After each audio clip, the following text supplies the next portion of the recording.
Sanibonani, umqeqeshi wensizwa lo. Insizwa yasempenhle. Kunomfowethu nje okhomentile kwenye amavidiyo ami. Umfowethu bekhala ngokuthi uke wathola ithuba okokuqala nentombazane ukuthi babe ndawonye.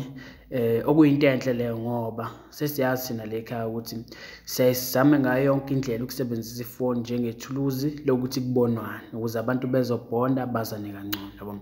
So uthi umfowethu ukwenzile-ke lokho manje inkinga ufike wayishela le ntombazane lapho nje okokuqala bebonana wayishela wazichaza indlela azizwa ngayo, yabo.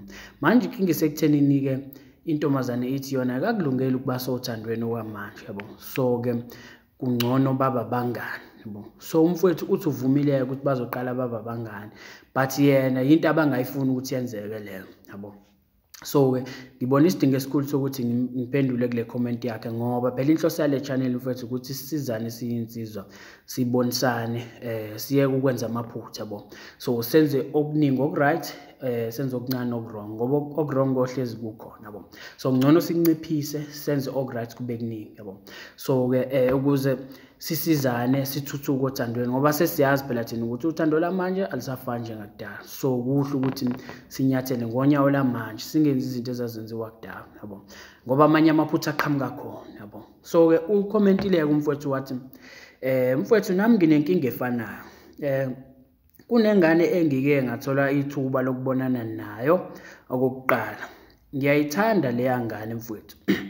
Yabona thina njengabantu besilisa iphutha esiyaye silenze ukuthi yabo intombazane mangabe uyithanda uyaye uyiglorify mfowethu, uyimagnify, uyipraise ingane yabantu, uyitreat sokwe celebrity ngenxani yokuthi uyayithanda. Kanti iphutha lelo mfowethu, yabo, iphutha elikhulu ekuhambeni kwesikhathi elizokulimaza, yabo.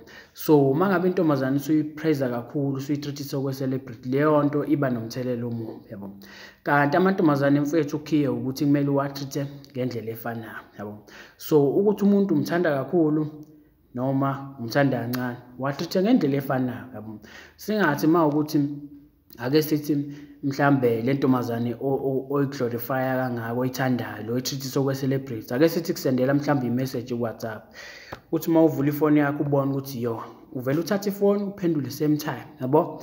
So mangabe wenze njalo leyo nto iba nomthelelo omubi bese ukuthi mhlambe lenye ongayithandi kakhulu mayikusendela imessage uthi mawuthi ubone ukuthi yona mhlambe uyiziba uphendule after an hour, yabo.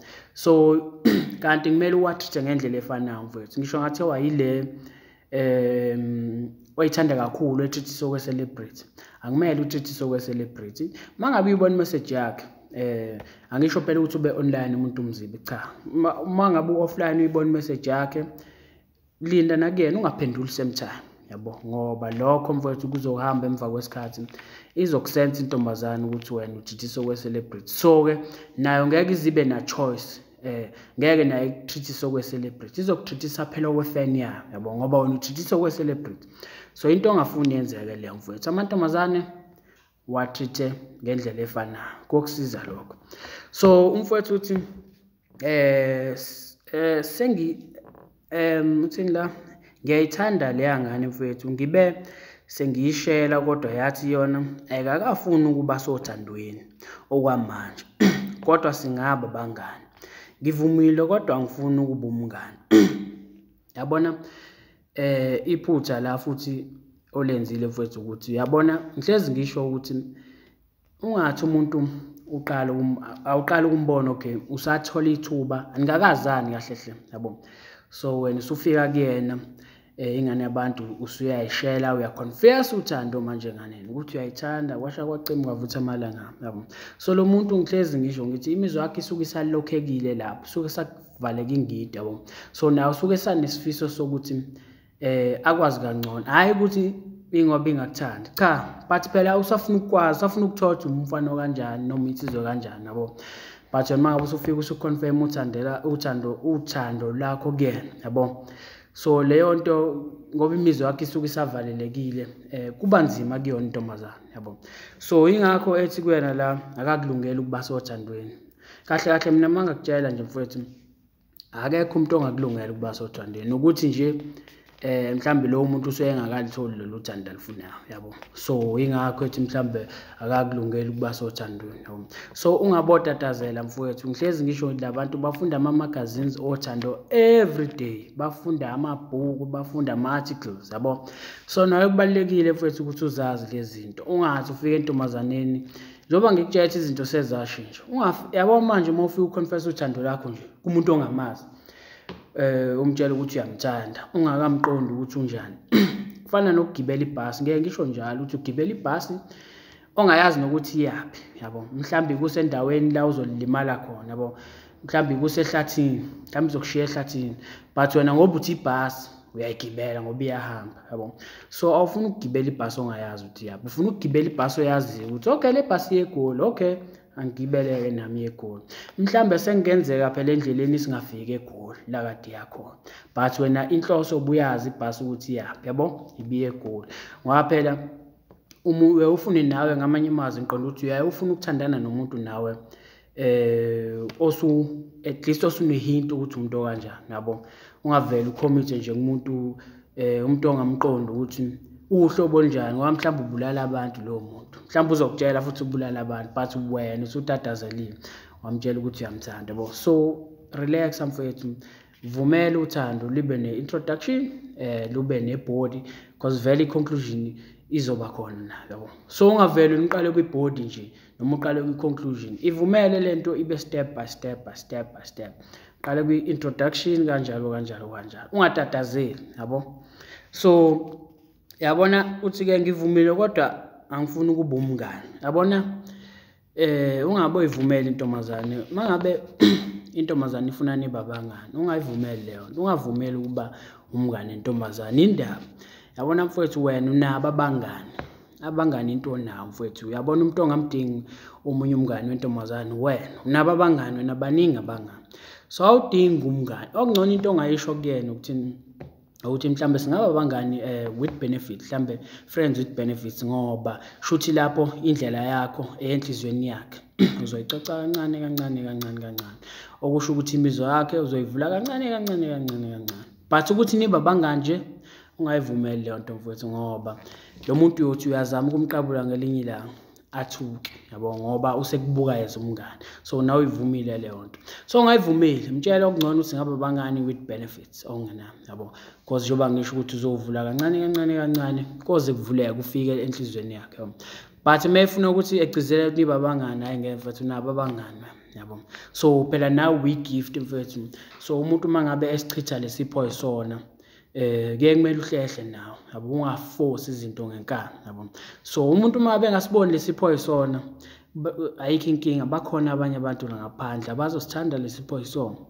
Kufana nobhanana, baningi abantu abawudlayo ubhanana, but hayi bonke abawuthandi bonke. So mhlambe wena uhlangane nomuntu ongawuthanda ubhanana, lo wona ayesithi ubhanana wena. So ke uhlangane nomuntu ongawuthanda ubhanana, kulungile, ayikho inkinga, baningi abawuthandayo ubhanana, usazohlangana nabo, yabo. So ungabovuma mfethu ukubani umngani nje, yabo, because izokutreat-a as umngani naye intombazana. Lo muntu kusamele umqabule, lo muntu kusamele athola ameva, kusamele ahlabeke, yabo. So uyothi azama ukuhlela lezo zinto uthola iminyango ivalelekile ngoba wena uvumile ukuba umngani, so izokutreat-isa okomngani, yabo.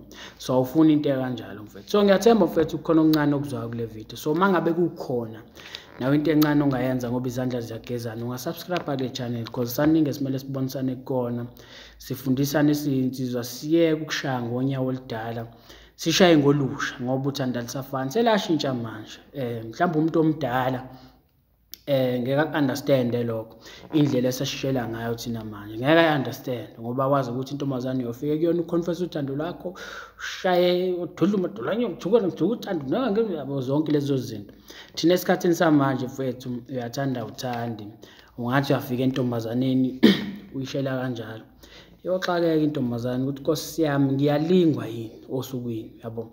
So thina sisakwenzi lokho, lezo zinto sezigcina kuma-movie, mhlawumbe amaZulu drama noma engomeni noma ey'nkondlweni, because sezi-part of i-entertainment, yabo. So hayi ukuthi wena sekumele uqhube uthathe khona uyisebenzise, yabo, ngoba lokho koba nomthelelo omubi mfowethu, yabo, kuba nomthelelo omubi. Uyayitshela ukuthi mhlawumbe amantombazane awafuni ngoba mhlawumbe khonto ya-wrong ngabo, kanti wena ongasa-understand ukuthi esiphila esikhathini samanje manje izinto sezashintsha, yabo.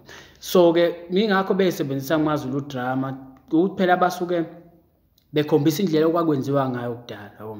So but abasho ukuthi wena njengoba uyibuka leyo Zulu drama kumele wenze njalo. So wena mangabe uyithatha leyo nto uyifaka kuwena ukuthi kumele uyenze manje esikhathini samanje, uzoba nenkinga, ngiyakutshela. Okuzame nje noma ukuze uyibone lento engishoyo, yobuza usisi wakho ukuthi sisi wami ungenze njani mangathiwa nje umfana uyakumisa emgaqweni ekushela nje ethi dudla umadolwanyo ngithuka wena ngithuka uthani, eshaye kanjalo, ekuvimbe nje ekutshela ukuthi awuyindawo, yabo. Mhlambe ekubambe ngale kubhija ekutshela ukuthi uyoze uvume lokho engikusho, yabo, noma kubamba unyawo.